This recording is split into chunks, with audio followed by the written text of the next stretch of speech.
yeah, Riddhi, you were just telling us about your journey and how this whole thing came about Yeah. and what's been your So, experiences. Yeah. so I'm going to resume from where I stopped. So I was saying that I run few TEDx clubs across India, and I had an opportunity to go up on TEDx stage for 3 times.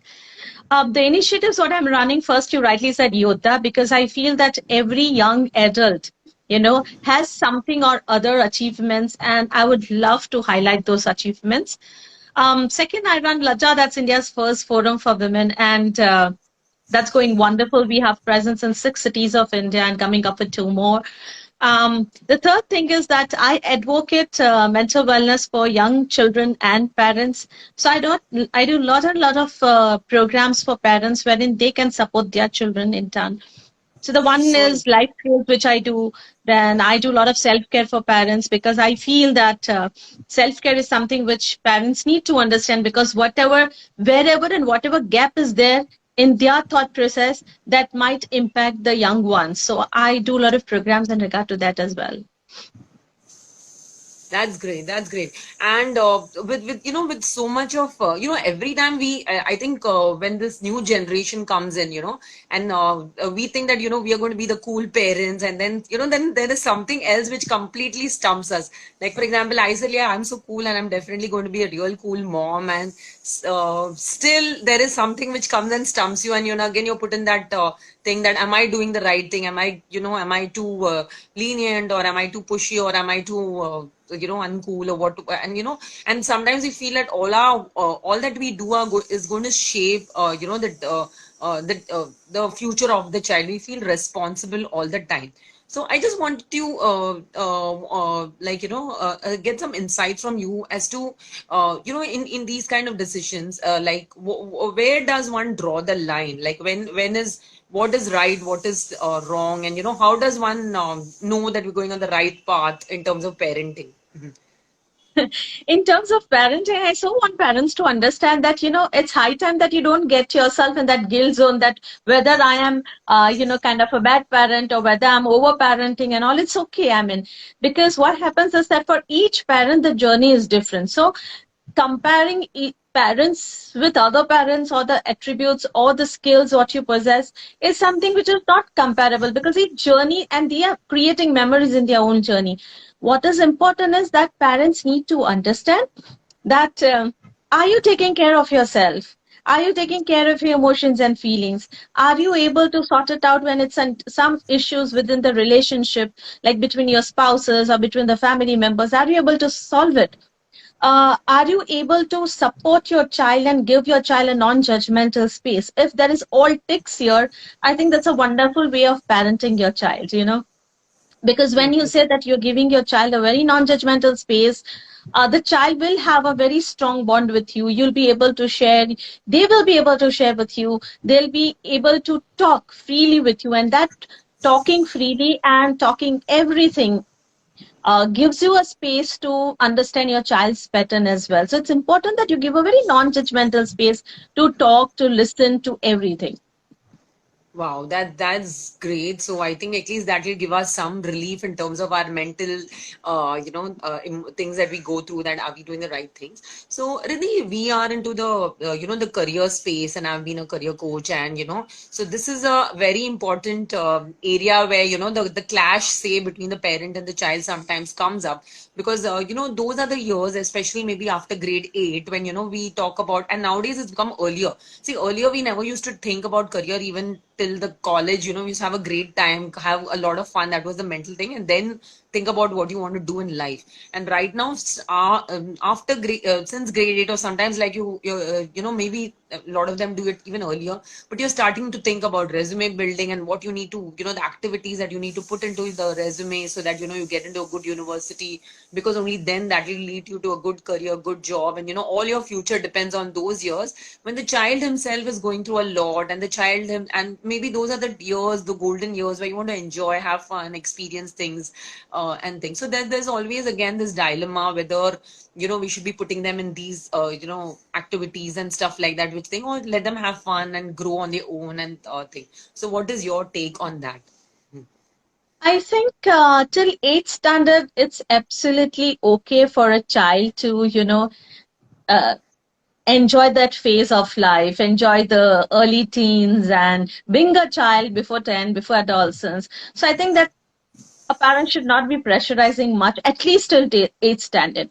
From eighth standard, it is necessary that a child starts thinking about what he or she wants to go ahead with, and probably that's where a parent also starts thinking, ki, I mean, what my child wants to pursue, how does it want to pursue, and that's the time we start preparing something.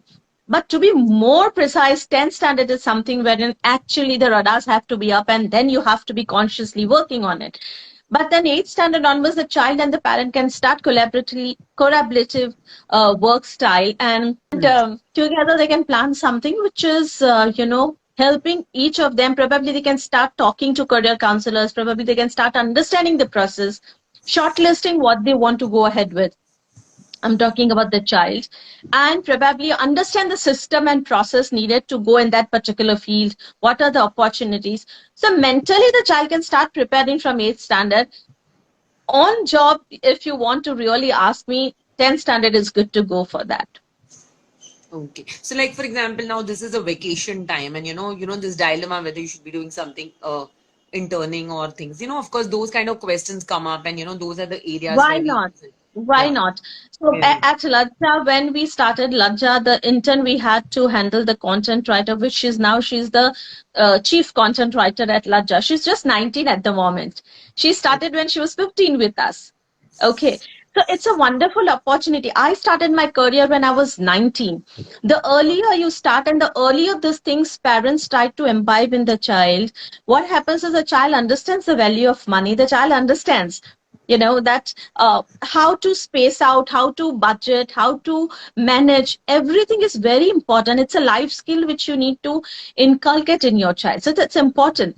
And while a child goes out, whether it's entrepreneurship or probably the child does internship at somebody's end, at somebody's place, the child understands how to deal with other people, and the child goes quite street smart. So it's okay if the child starts early. I have young children like my own son, and he has formed a group with around six more children.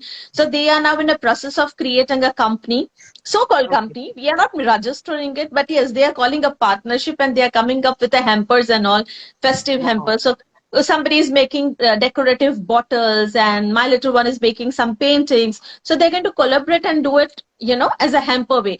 But that is something which is very important, because then now I know that my little one who's 10 now, if I have to explain about money, or when I say that, okay, Dwan, this month the budget is done, he will understand. He will not come and argue with me, or probably he will do all the jugaad to get it done. That I'll add his pocket money, or he'll add his, okay, if I add certain amount of money. So this is something which, if they start learning at a younger stage or phase of life, a lot of other issues which we see in couple of youngsters, like tantrums, then Hmm.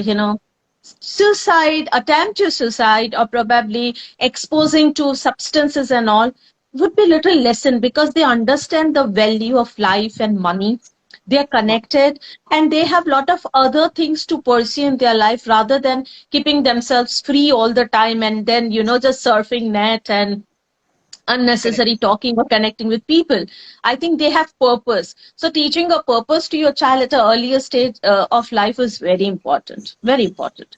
Wow. So this is a wonderful insight, and like I mean, I believe an idle mind is a devil's workshop. So Absolutely. yeah, so you're putting if your child is engaging himself in something, and these kids are smart enough. Even the toughest courses, they still have time to party and enjoy and stuff like that. So if a couple of their hours they are putting into something which is productive and creative, I think it's absolutely okay, and it's in fact it's a quite a positive approach towards their looking. That's true. Uh, That's true. so Riddhi, this question that I had put up actually is a real life question in terms of things. So I have these parents who have children of 10 and 12 nowadays. They want to go on YouTube and they want to go on Instagram and like in fact there's this friend's daughter who is, has these Barbie clubs, and she said, I want to upload it on Instagram as a tutorial and stuff like that. So that is the kind of thought process that is going on.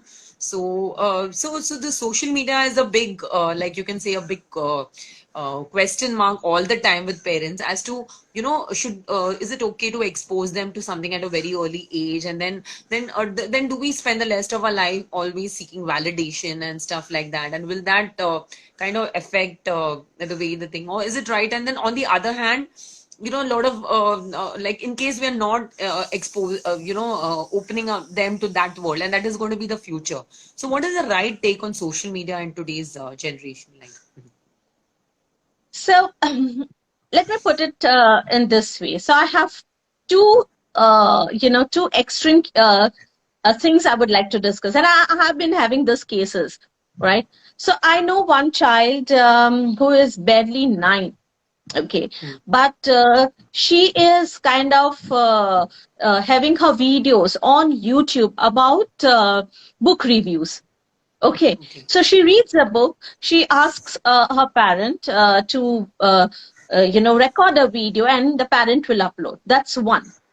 The second is I see that the parents upload videos and have created Instagram IDs also for 1.5, 2 years, 3 years child. Okay, and they are dancing and all. Now, I have no issues because Instagram is very safe. They have a lot of wonderful policies been introduced recently to safeguard the children. But just one thing, if I take up social media as a whole, if at a younger stage of life, in the young years, if the growing years, I would say, if the child is more exposed to social media, what is happening is that the child is going quite a loner, because he or she is constantly busy connecting with the virtual world and not connecting with people who are in real. Second thing, what we've observed is that these children are somebody who are constantly vying for a single like also. Like aaya, comment aaya, kya aaya.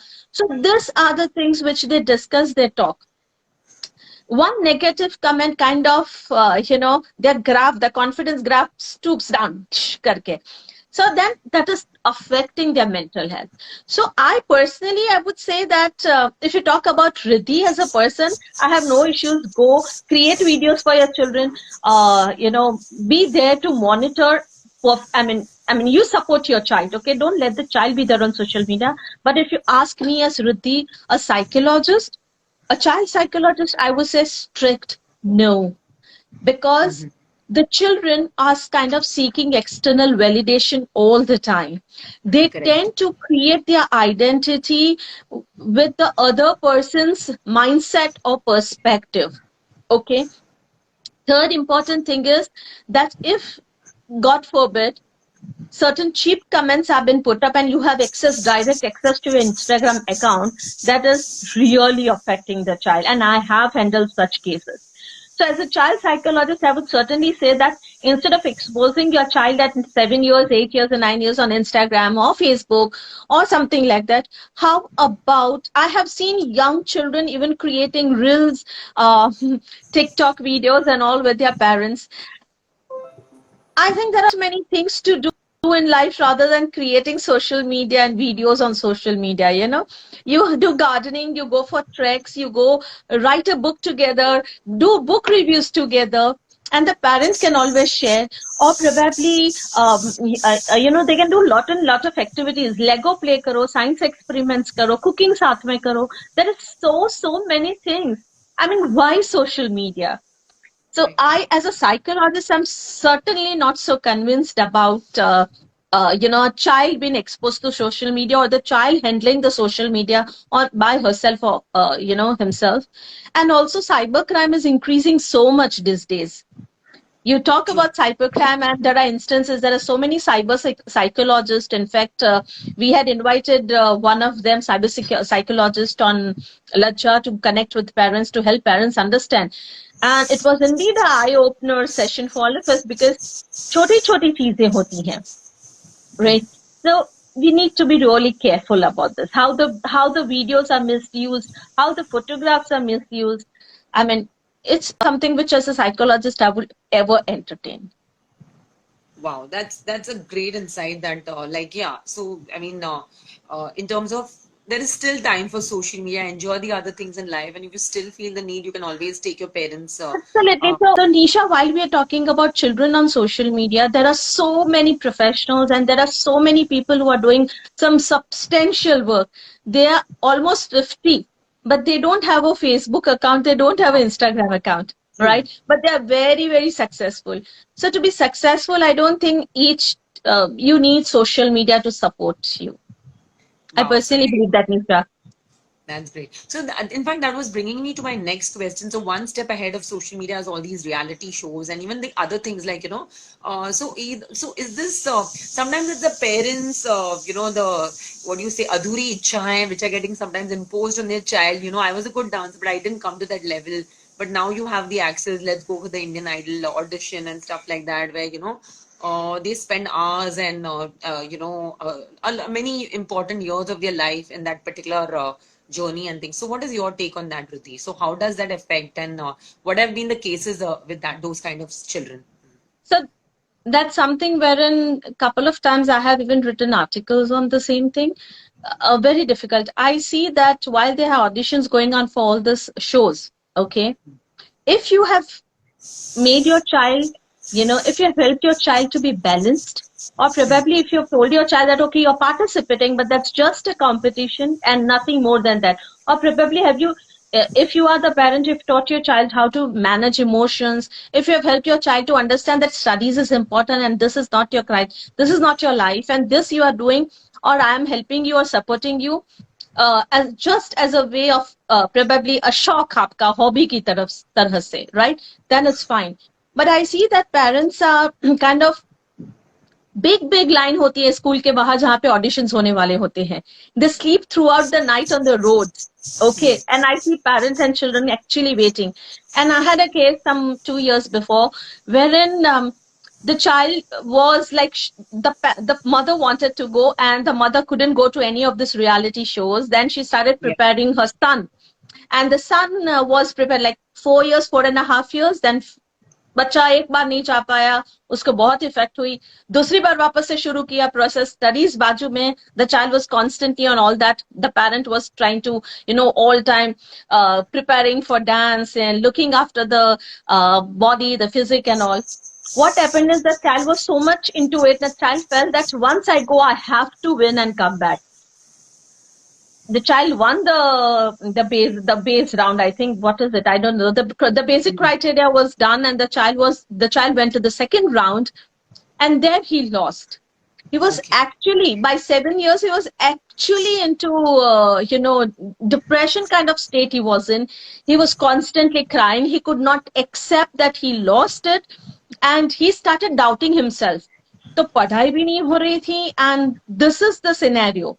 Okay, and that affected so much that the mother and father separated. The father felt that the mother was so pushy to in creating this giving and creating this life for the child. The child got affected, the parents separated, and the family is like kind of, it's nowhere. Okay, Hmm.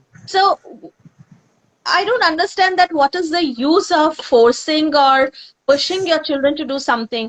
I know a parent who wanted to go on state for swim in regard to swimming competitions, Yeah. right? Yeah. Somehow she couldn't. And she started teaching swimming to her child by 3 years, right? With having a professional tutor. And I remember when I used to take my child there, she used to get her daughter, and by 4, I suppose, and वो बच्चा बीमार है, कुछ भी है, करना Hmm. है तो करना है. And if Correct. not, if the child shows that I don't want to do it, the child was kind of thrown in the pool.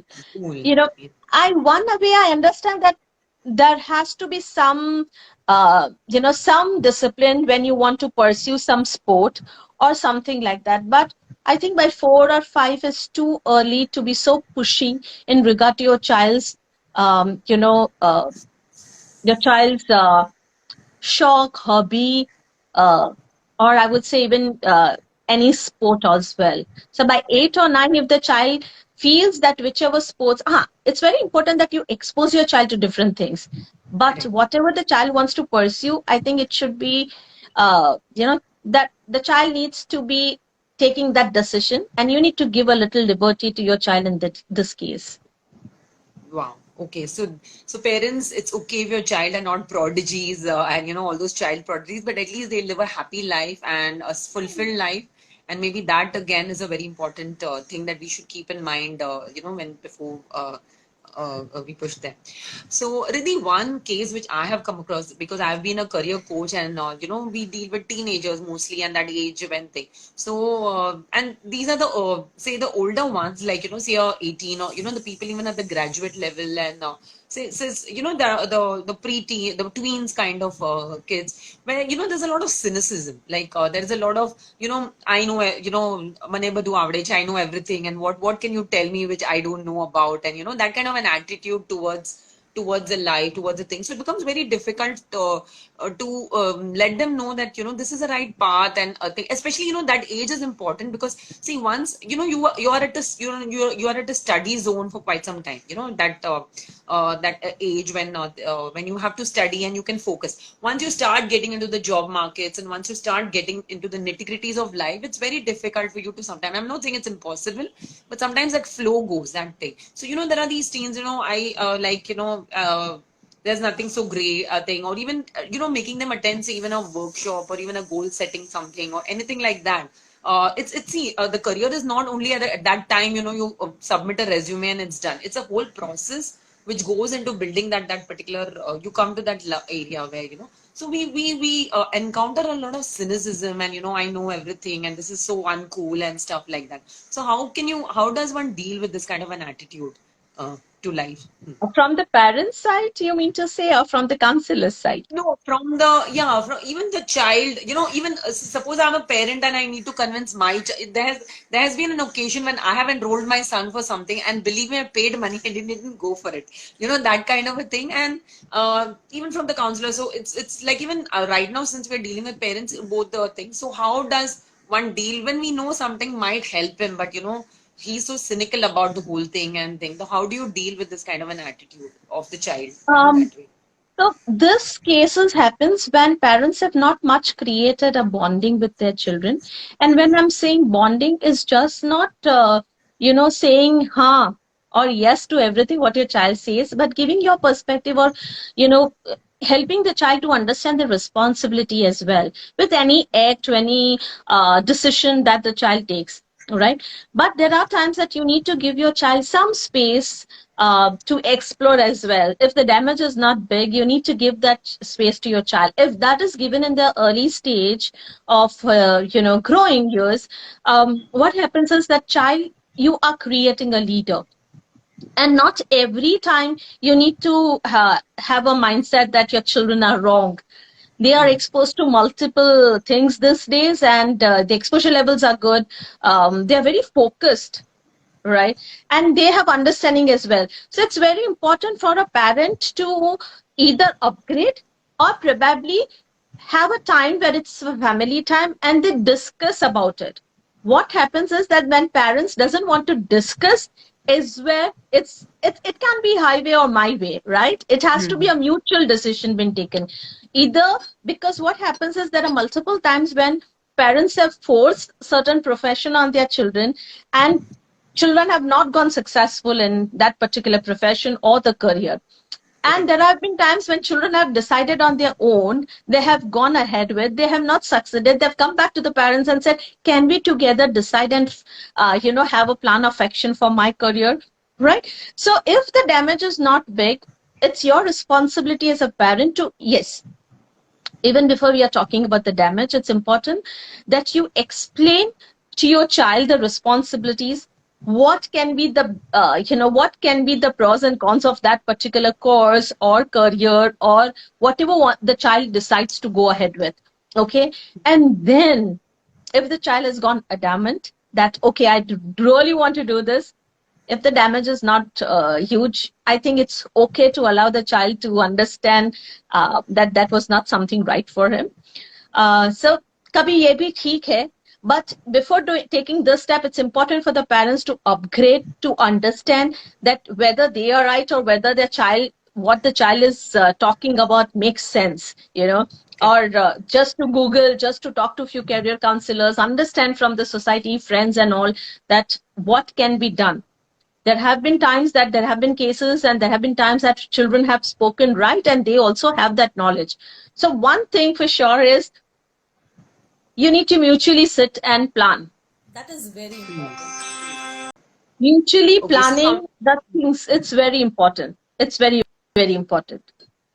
right. So sometimes you have to kind of look at their point of view and kind of agree to their point of view. Even sometimes when you know that they are making a mistake, I think you have to just let them make a mistake, because anyway, there's no like a forcing or If the damage is not that big, it's okay. They will learn it.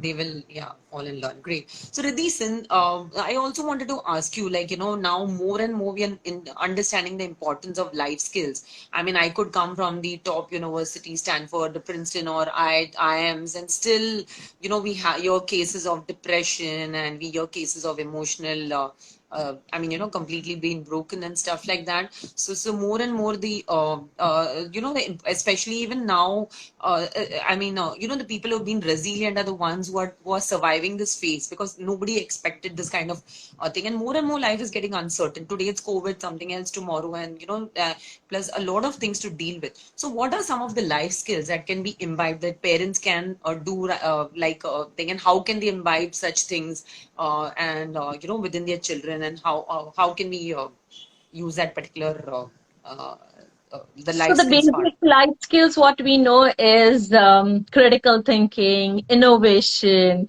You talk about teamwork, manners, etiquette. These are all the basics. But I would like to talk about something which we have not even thought about.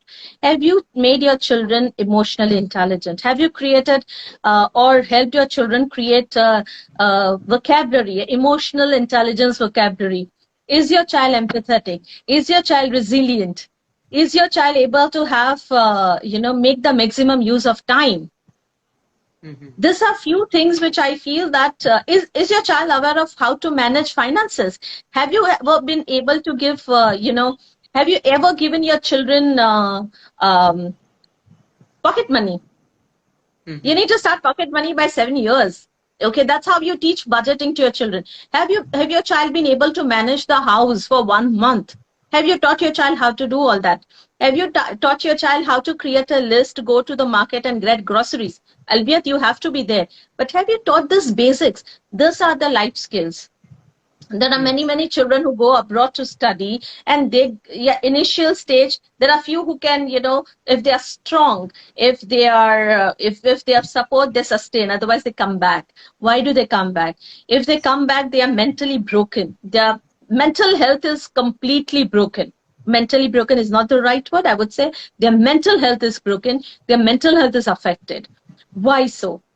Because there is somewhere they are not exposed to a lot of things which in short we call as life skills.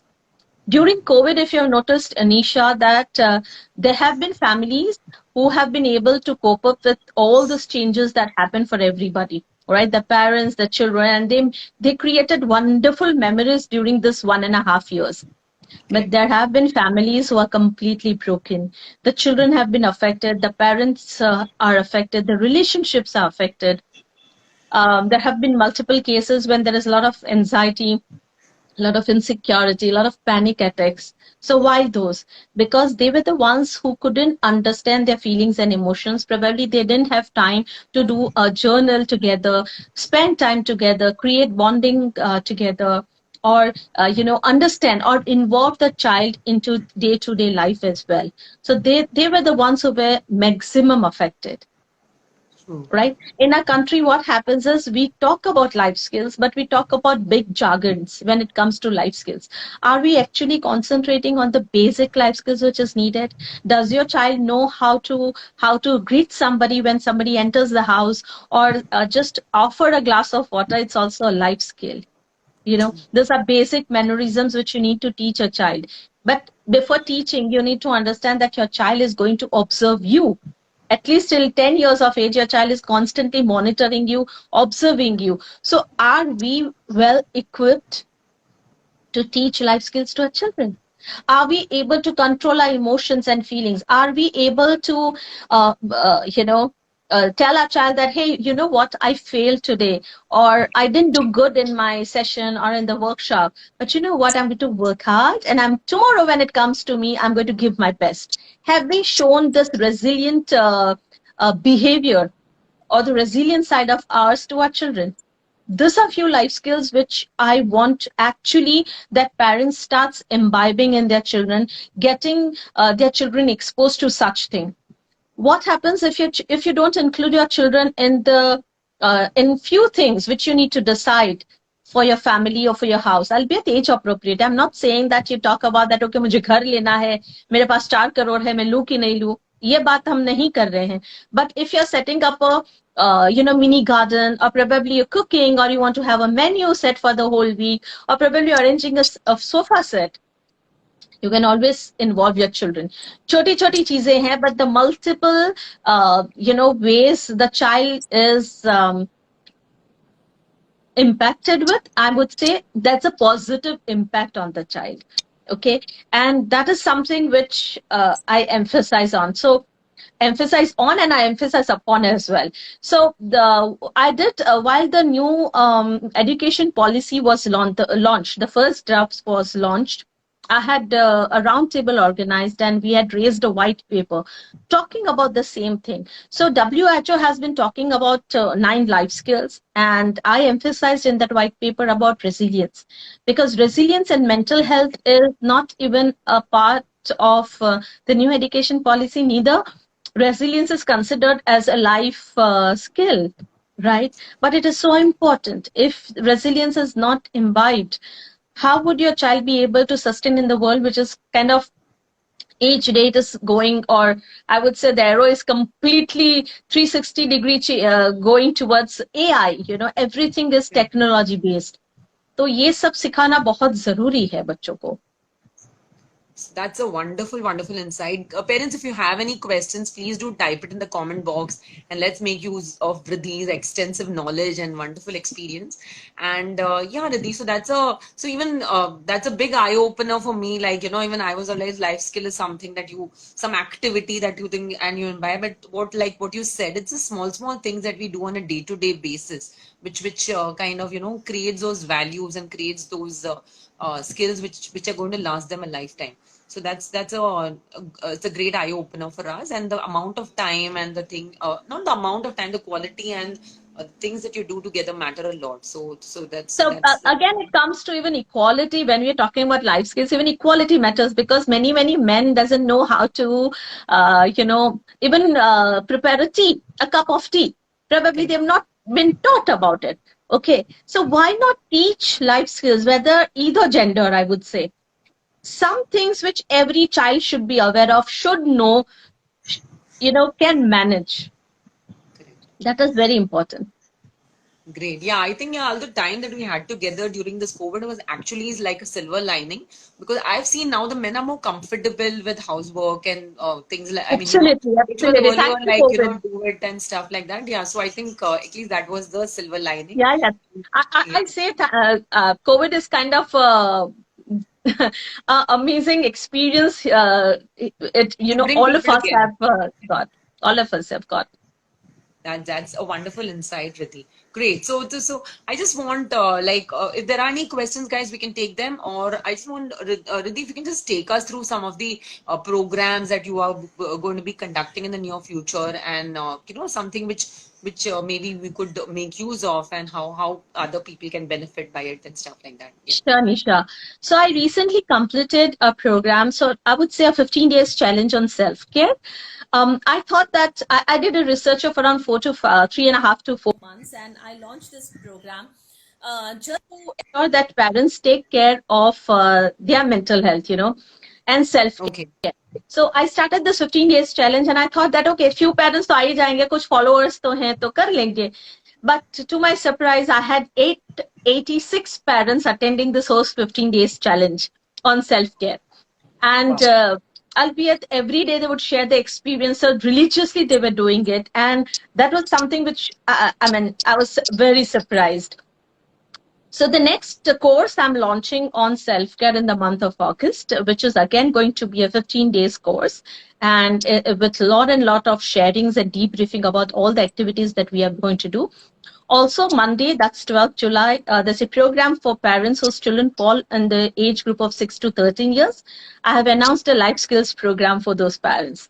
So I'm going to talk about life skills and what do you do with your children? How do you instill these life skills in your children is something which I'm going to talk about in this session, which I've organized on Monday, that's 12th of July.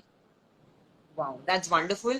And me being a mother of two, I really would definitely want to join these sessions and Join in, because join always, in. It will you're be a riddled pleasure. with doubts and you're riddled with those questions. I mean, even if I mean, I know my kids are doing touch wood thing, but you're still always, every day there is some new challenge which parenting throws up. It's an experiment, it's a roller coaster, and I think there's no end to the kind of things that we can learn and keep learning.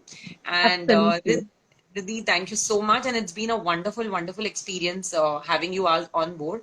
And to all of the parents who've joined, so like we always see, on the job is an experience about about taking you to your fulfilling careers, taking you to careers which you're excited about, taking you to careers which you're passionate about. And a very important part of this is is your inner self, your inner balance, and your your upbringing, the way you've been brought up, the values that you imbibe, because all those experiences are the ones which are shaping you, and all those experiences are the ones which are helping you helping you kind of choose a life for yourself. And with sessions like this, we try and develop the overall personality, overall skills, overall things which are so important to build a holistic life. And thank you so much, Riddhi, for being with us and giving us such wonderful insights. Pleasure. Thank Yeah, you so thank much, you so Nisha, for having me. Thank you. yeah, thank you, guys, and thank you all of you with us.